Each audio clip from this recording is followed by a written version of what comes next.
तद्वपदे संजलत्वन्यनरः काटेधाव्य कल्पयन् मुगिं कामस्य गौबाहु कावूरूपादावुच्चैते चन्द्रसूर्याग्ने सर्वाभा श्री महालक्ष्मी उपास्महे धनमग्ने धनं वायुधनं सूर्यो धनवतुः धनमिन्द्रो बृहस्पतिर्वर्णं धनमस्रते वैनते यथामं विरसामं विरतुः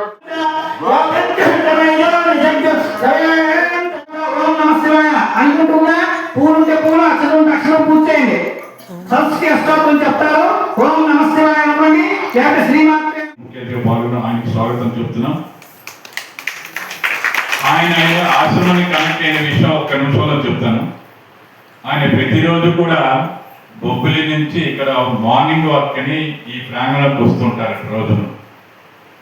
వచ్చినప్పుడు ఆ దయానంద సరస్సు విగ్రహం ఆయన చూసి ఏంటి స్వామీజీ విగ్రహం ఇక్కడ ఉంది, నేను లోపుకి వెళ్ళొచ్చా వెళ్ళకూడదని ఒక డైలమాలో ఆయన అనుకుంటూ ఎప్పుడు అనుకోకుండా మాస్టర్ నేను ఈ కార్యక్రమం డిజైన్ చేసినప్పుడు ప్రతి సంవత్సరం కూడా బొబ్బిలిలోని మన భావజాలం గల వ్యక్తులు ఎవరైతే ఉన్నారో వాళ్ళందరినీ కూడా ఈ ఆశ్రమాన్ని కనెక్ట్ చేస్తూ ఇంతవరకు అలా తీసుకొని వస్తున్నాం. ప్రతి సంవత్సరం ఎవరో ఒకరు ఆ స్వామీజీ చూపిస్తున్నారో మనం వెళ్తున్నాం.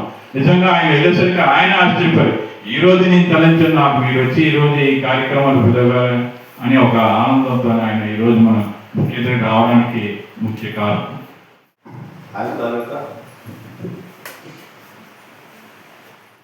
చెప్పినట్టు మన ఇంట్లో ఉన్న ఒకరిద్దరు పిల్లల్ని మనం సరిగ్గా అంటే సర్దులేకపోతున్నామేమో ప్రెసెంట్. డాక్టర్ అప్పారావు గారు, కృష్ణ గారు అందరూ కూడా శ్రీ శ్రీ శ్రీ దయానంద సరస్వతి గారి కర్ణ కటాక్షాలతో శ్రీ శ్రీ శ్రీ స్థైర్యానంద సరస్వతి స్వామివారి పాదపద్మంకు నమస్కరిస్తూ నన్ను ఈ కార్యక్రమంలో భాగస్వామ్యం చేసినందుకు శ్రీనివాసరావు గారికి అలాగే రాజశేఖర్ మాస్టర్ గారికి నమస్కారాలు తెలియజేసుకుంటూ వేదిక మీద ఉన్నటువంటి గురుస్వామి గారికి నమస్కారాలు తెలియజేసుకుంటూ మన బొబ్బిల్లో ఇటీవల నేను గమనించిన విషయం మీకు నేను చెప్పాలనుకుంటున్నాను. తల్లిదండ్రులు పరివారంతో ఇక్కడ కొంతమంది వచ్చున్నారు కాబట్టి ఇది బొబ్బిల్లోనే కాదు, ఏదో ఒక గొప్ప విషయాన్ని చూస్తే అలా ఫీల్ అవుతాడు. నాకు ఆశ అలాగే స్వామీజీలా జీవించలేం, కాసేపు ఫ్యాన్ లేకపోతేనే ఉండలేము, మంచి చెప్పులు లేకపోతే నడవలేము. కానీ ఆ మహానుభావుల వల్లే కదా మన భారతదేశం ఇంత సుభిక్షంగా ఉంది. అటువంటి గొప్ప ఆశ్రమంలోకి నేను వెళ్ళొచ్చా వెళ్ళకూడదా అడగడానికి బయట ఎవరు కనపడలేదు. సో అలా అనుకుంటున్న టైంలో రాజశేఖర్ మాస్టర్ ఒకరోజు వచ్చి ఈ విషయం చెప్పేసరికి స్వామి విగ్రహ రూపంలో లేరు, ఆయన ఇక్కడే సంచరిస్తున్నారు, అందుకే నా మనసులో వాటిని గ్రహించారు అనిపించింది. అంత గొప్ప ఆశ్రమంలో మీ పిల్లలు చదువుతున్నారు అంటే ఈ పిల్లల్ని డబుల్ చేయాల్సిన పరిస్థితి మనందరికీ ఉంది. ఈ పాజిటివ్ వైబ్రేషన్స్ ఈ నెక్స్ట్ జనరేషన్ మనం తీసుకెళ్ళకపోతే చరిత్ర మనల్ని క్షమించదు. మనం ఒక కంకణబద్ధులై మన హైందవ జాతి కోసం కృషి చేయాలి. స్వామీజీల తాలూకా త్యాగానికి ప్రతిఫలం ఏంటి అంటే మనం ఆ గొప్ప విషయాల్ని ముందు తరానికి తీసుకెళ్ళినప్పుడు మాత్రమే.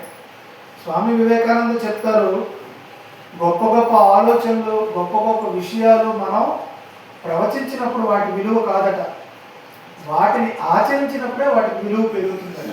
అటువంటి గొప్ప విషయాలు మనకి నిత్యం మన దైనందిన జీవితంలో అందజేస్తూనే ఉంటారు. ముఖ్యంగా నేను హైందవ సోదరులకు చెప్పేది ఏంటంటే, జనరలైజ్గా చెప్తున్నానండి, నేను ఎవరిని విమర్శించడం లేదు. క్రిస్టియన్స్ని కలండి, చర్చిల్లోకి వెళ్ళండి, ముస్లిమ్స్ని కలండి, మసీదుల్లోకి మదర్సాల్లోకి వెళ్ళండి. వెళ్తేనే మీకు అక్కడ ఏం జరుగుతుందో తెలుస్తుంది. వాళ్ళందరూ ఎవరు? కులమతాల పేరుతో వర్ణాల పేరుతో మనం వదిలేసుకున్న జాతి అదంతా కూడా. అవునా కాదా? మనం ఒప్పుకున్నా ఒప్పుకోకపోయినా వాళ్ళందరూ మనవాళ్లే. మనం ఎంత దూరం పెడితే మన ధర్మం అంత దూరం వెళ్ళిపోతుంది. నేను బొబ్బిల్లో ఎంతకాలం పనిచేస్తానో తెలియదు. నేను వచ్చైతే ఈ నెలకి 1 year అయింది. అన్ని కార్యక్రమాల్లోని నేను పాల్గొంటున్నాను. అన్ని మతాల వాళ్ళు అన్ని దగ్గరికి వెళ్తున్నాను. ఇదే పని నేను విజయనగరంలో కూడా చేస్తాను. Not build walls, let us build bridges. ఆ వంతెన ద్వారా అట్లీస్ట్ వాళ్ళ మైండ్లో ఉన్న చెడు సంకల్పాలైనా మనం తీయగలిగే ప్రయత్నం చేద్దాం. వందే మాత్రం పాడితే తప్పు, జై శ్రీరామ్ అంటే తప్పు. అది పుట్టింది భారతదేశంలోనే. ఇక్కడ పుట్టని మతాలన్నిటికీ ఇక్కడ హక్కు ఉందట, మన మతానికి ఇక్కడ హక్కు లేదట. ఆఫీస్ ముందు ముగ్గేస్తే తప్పట, ఆఫీస్కి పసుపు కుంకుమ పెడితే తప్పట, టేబుల్ మీద శ్రీరామచంద్ర ప్రభు ఫోటో ఉంటే తప్పట. ఇన్ని తప్పులు ఎంచుతున్నారు ప్రభుత్వ కార్యాలయానికి. అసలు ప్రభుత్వ కచేరీ వ్యవస్థ అనేవారు, ఇప్పుడు కార్యాలయ వ్యవస్థ అంటారు. కచేరీ వ్యవస్థ పుట్టింది ఎక్కడి నుంచి? రామరాజ్యం అనే పదం నుంచి కదా ఇవన్నీ వచ్చాయి. అదంతా కూడా ఈరోజు మార్చేస్తున్నారు. బిల్డింగ్ కోడ్ బ్రిటిషర్స్ నిర్మించినటువంటి ఒక అభూత కల్పన గ్రంథాల నుంచి ఇవన్నీ కూడా మనకి మన మైండ్లోకి జొప్పిస్తున్నారు. చివరిగా మ్యాక్స్ ముల్లర్ అనే వ్యక్తి చేసినటువంటి ఒక తప్పు మీకు చెప్తాను. భారతదేశాన్ని ఏ రకంగా భ్రష్టు పట్టించాలో ఆ వ్యక్తి కంకణం కట్టుకొని కొన్ని పరిశోధనలు చేశాడు.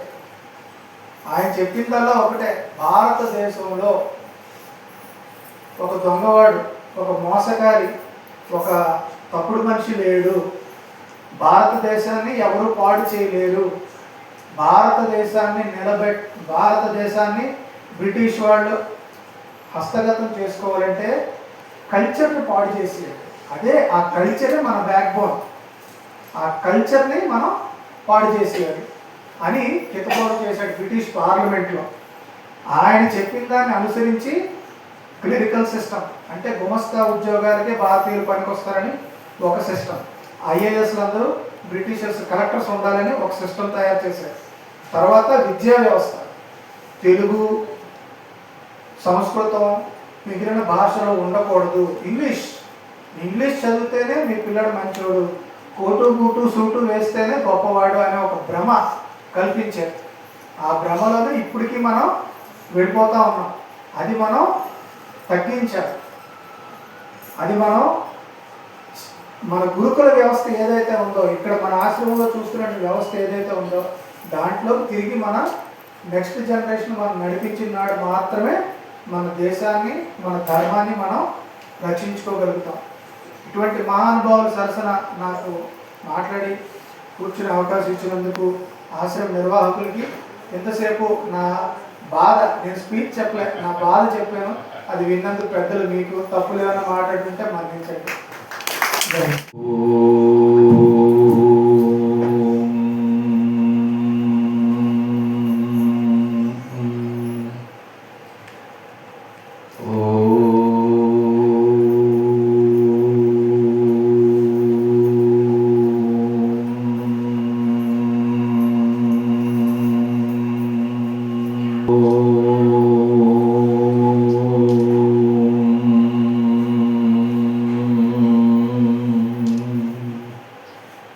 వక్రతుండ మహాకాయ సూర్యకోటి సమప్రభ నిర్విఘ్నం కురు మే దేవ సర్వకార్యేషు సర్వదా.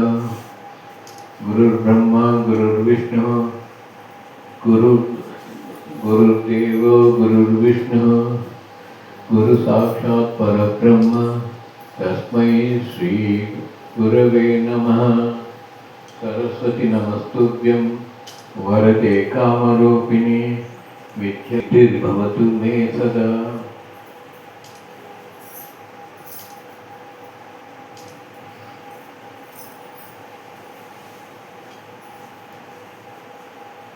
ప్రతి ఒక సంస్థ అనగానే అంటే తెలుగు అంటే సత్యతకు ఒక చిహ్నం, కాషాయం త్యాగానికి చిహ్నం. ఆ తెలుపు కాషాయం కలిపి నక్కలు ఉన్నది పాయింట్ ఉన్నది అనుకోండి, అంటే మరి ఏమవుతుందంటే రెండు నేను పెట్టాలనుకో అంటే 4 అడుగులు నేను వెనకకు వేయాల్సి వస్తుంది. అనుకోకుండా వాళ్ళ పద్మనాభం ఆయన వల్ల ఎవరో ఒకళ్ళు వచ్చి ముందుకు చెప్పారు కనుక నాకు ఒక 2 అడుగులు ముందుకు వేసేటందుకు ఒక అవకాశం ఏర్పడింది. అందుకోసం ముందు మనం గత 17 చేసి దీన్ని మిగతా దగ్గరికి కూడా నేను తీసుకువెళ్ళగలుగుతాను. మనకి 12, 13 ఉన్నాయి ఆంధ్రలో. అందుకోసం ఎవరన్నా రాష్ట్రాలు ఇస్తాను వాళ్ళకు వైట్ అండ్ వైట్ తెప్పించండి. అంటే మీరు ముందుగా కొద్దిగా